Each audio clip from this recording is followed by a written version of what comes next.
Rita's grandmother clasped her hands together, her voice trembling with worry. Rita, please, stop bathing at night. The darkness is not meant for you. But Rita only rolled her eyes and waved her hand dismissively. Nana, leave me alone. I've been doing this for years and nothing ever happened. I can't even sleep without bathing first. Her grandmother's gaze lingered on her, heavy and sorrowful. I only pray you don't learn the hard way, she whispered. Rita was the most beautiful girl in the village of Amu.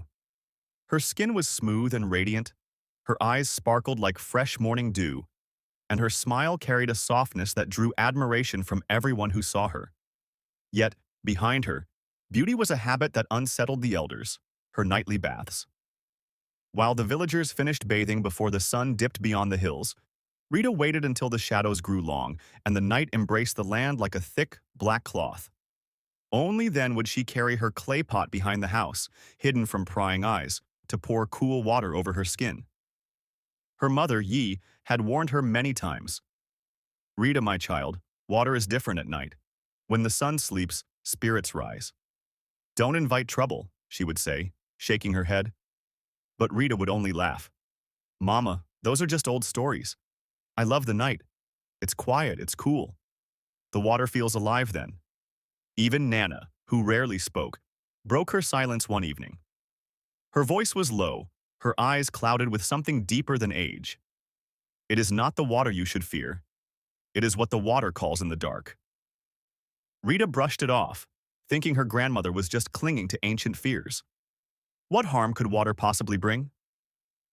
So that night, under the silver glow of a high moon, Rita filled her clay pot once more. She hummed softly as the cold water slid down her skin. And for a moment, it was perfect. The stars above glittered, the night air was still, and everything felt calm. Until it changed. A chill swept through the air, so sudden it stole her breath. The night grew unnaturally quiet. No crickets, no frogs, no rustling leaves, only silence. And then she heard it. A sound. Low. Close. Breathing. Some prayers reach heaven immediately. Others are answered in ways we never expect. You prayed every night, asking God to protect her family. Yet deep down, she longed for something more. For Mr. John to kneel beside her, even just once. But that day never came. The house remained filled with laughter and chatter. The children's voices danced through the air as they argued about who would climb the biggest tree or fetch water from the stream first when they reached the village. Mr. John watched them, smiling with pride. Ooh watched too. But her smile was different.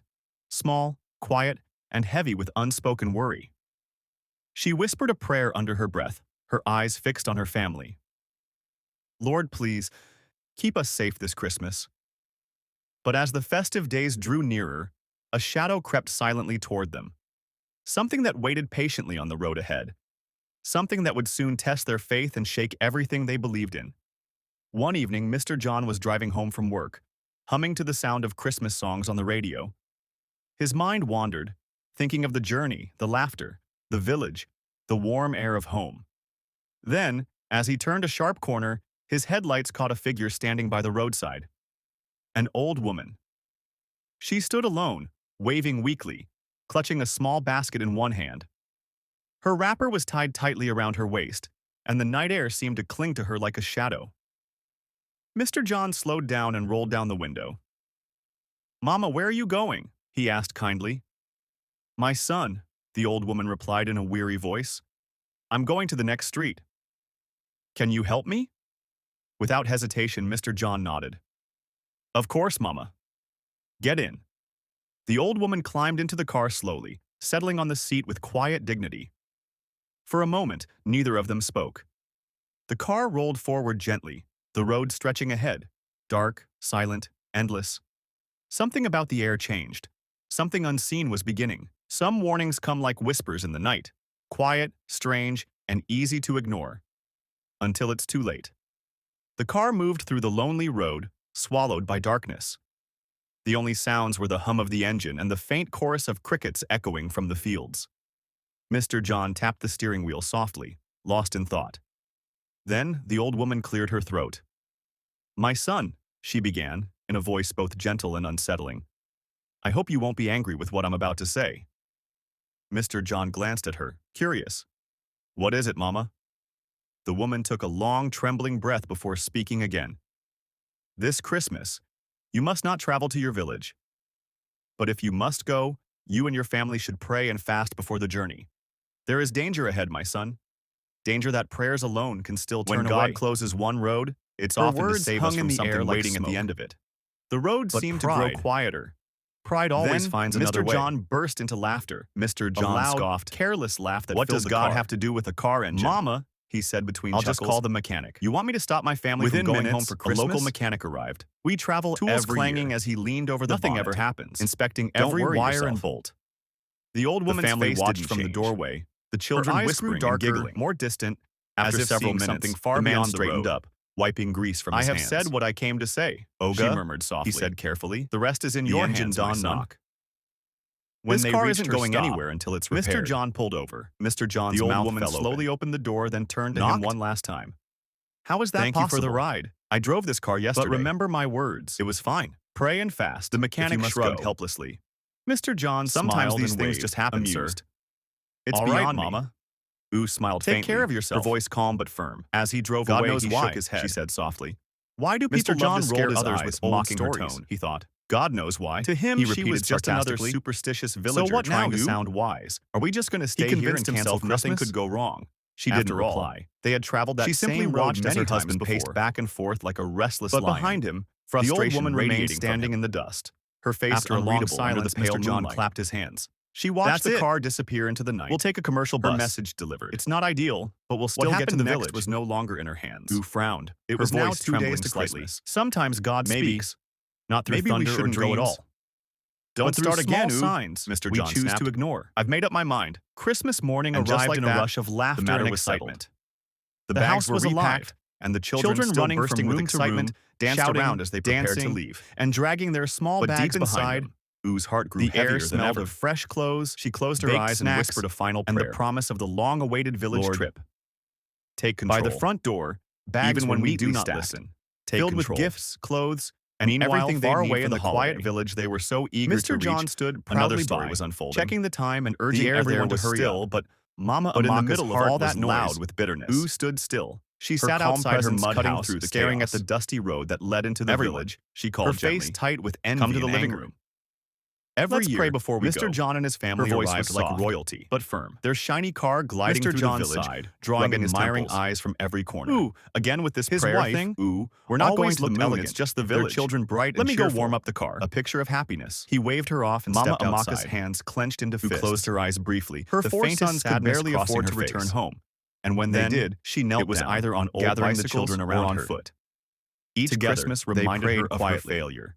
Her voice trembled slightly as she whispered, "Why must every season favor them?" She muttered bitterly. "Guide my family." Her eyes narrowing. "Don't let our joy become sorrow." Something dark flickered in her heart. Mr. John slid into the driver's seat and turned the very family she envied. The key clicked. Jealousy starts as a whisper in the heart, and died. But when it grows unchecked, he frowned. Tried again. It can summon darkness that even the heavens fear. Just the faint cough of a dying engine. Why must every Christmas be about John? What is this now? Mama Amaka hissed under her breath. Getting out, he lifted the bonnet, burned like peering inside as though the bitterness would somehow explain itself. Finally overflowed. He fiddled with the wires, under the pale battery. She made a decision. Still silence. This year would be different. Frustrated, he slammed the bonnet shut and went back inside. Mama E. A woman known throughout the village for her sharp scratching and darker ways. "I don't know what's wrong with it." "Sister," Mama Amaka said. You looked up from where she knelt, her voice trembling with rage, her expression calm. "I cannot take it anymore. Maybe every Christmas," she said softly, "that boy and his family come here just to show off. Their car." Mr. John's eyes flashed with irritation. "This year, stop saying that. They will not reach the village." "What does God have to do with a car engine?" Mama E's lips curled into a knowing smile. Inside, something cold brushed against his heart. She said coldly, something he couldn't explain. "It's time you did something about it." Without another word, the two women wrapped their shawls tightly and disappeared into the night, walking down a narrow path that led deep into the forest. The trees seemed to bend toward them, their twisted branches whispering secrets only the dark could understand. The air grew colder with every step. An eerie silence followed them, broken only by the sound of their feet brushing against dry leaves. Finally, they reached a small hut hidden beneath the shadows, the dwelling of the village witches. A chilling wind swept through as they entered, carrying the scent of ashes and strange herbs. Inside, candles flickered weakly, casting long, trembling shadows on the mud walls. At the center of the room sat an old woman, her face wrinkled like a dried leaf, her eyes glowing faintly red in the dim light. "Why have you come?" she asked, her voice deep and echoing, like thunder rolling through a cave. Mama Amaka dropped to her knees, her head bowed low. "I need your help," she said in a trembling whisper.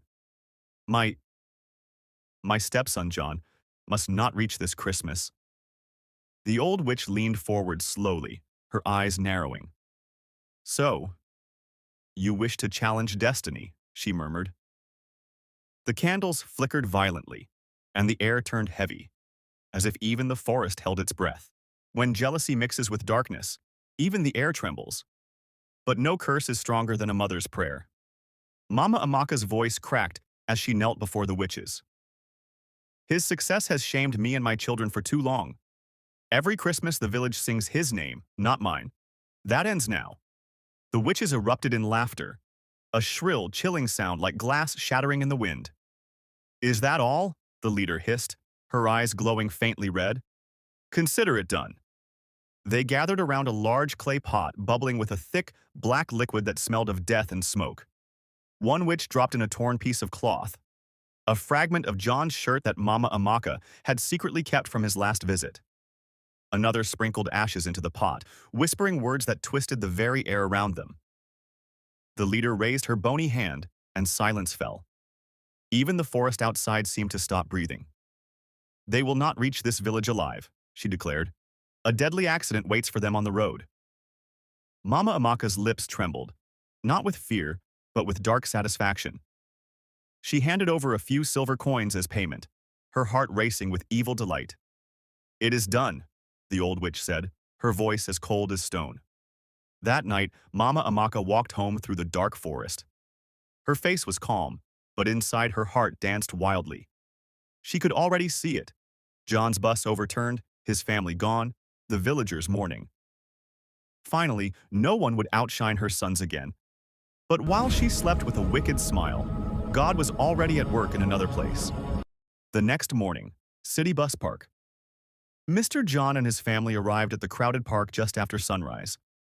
The air was filled with noise and chaos, vendors shouting, children laughing, engines roaring, and the smell of roasted corn and bread filling the air.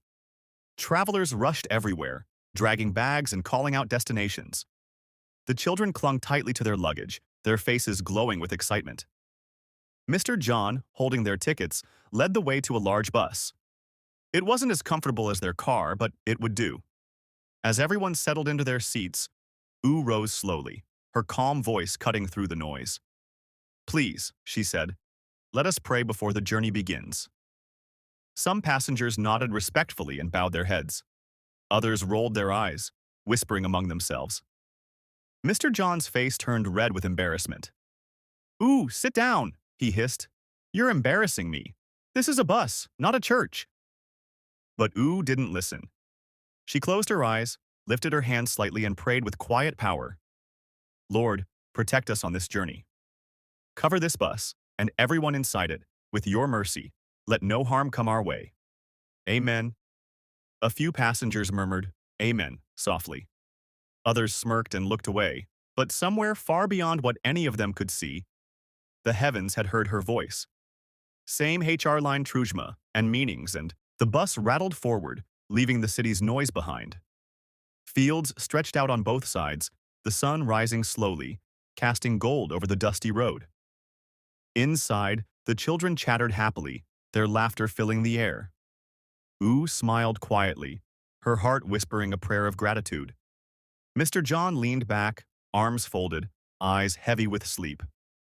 Within minutes, he drifted off, the hum of the engine lulling him into a doze. Everything seemed peaceful. Too peaceful.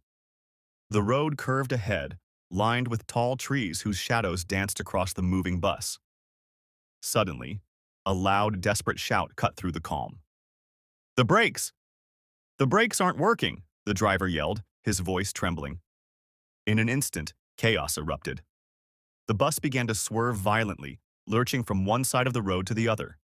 Passengers screamed, bags tumbled from the racks, children clung to their mothers.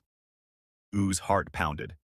She wrapped her arms tightly around her children and began to pray, her lips trembling but her voice steady. Lord, take control. Protect us, Lord.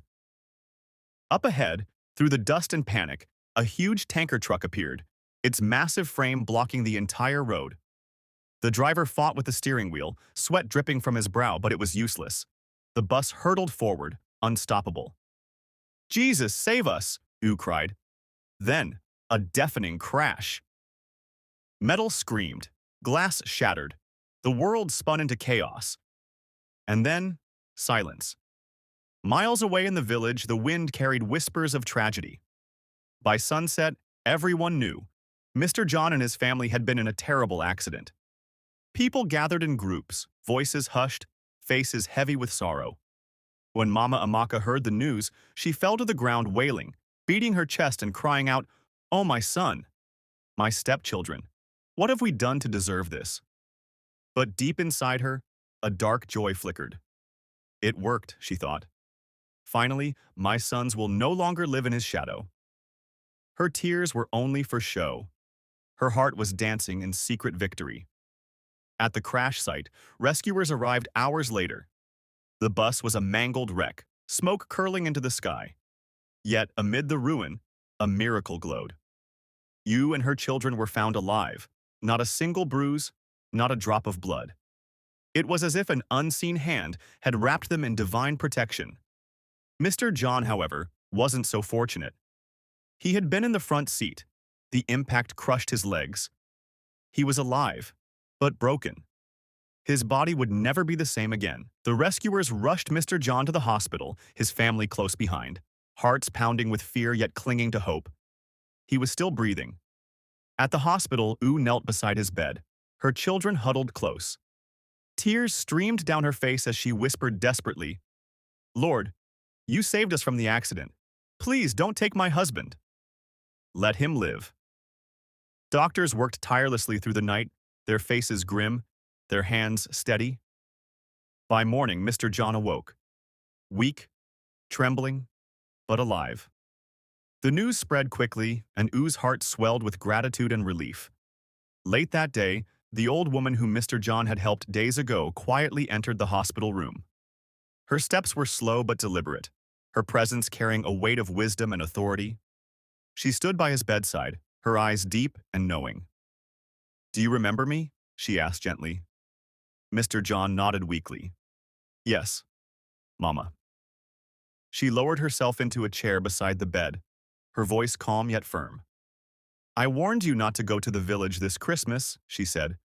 "I told you to pray, to fast, but you didn't listen." Her gaze softened as she looked at Oo, kneeling silently, hands clasped in prayer.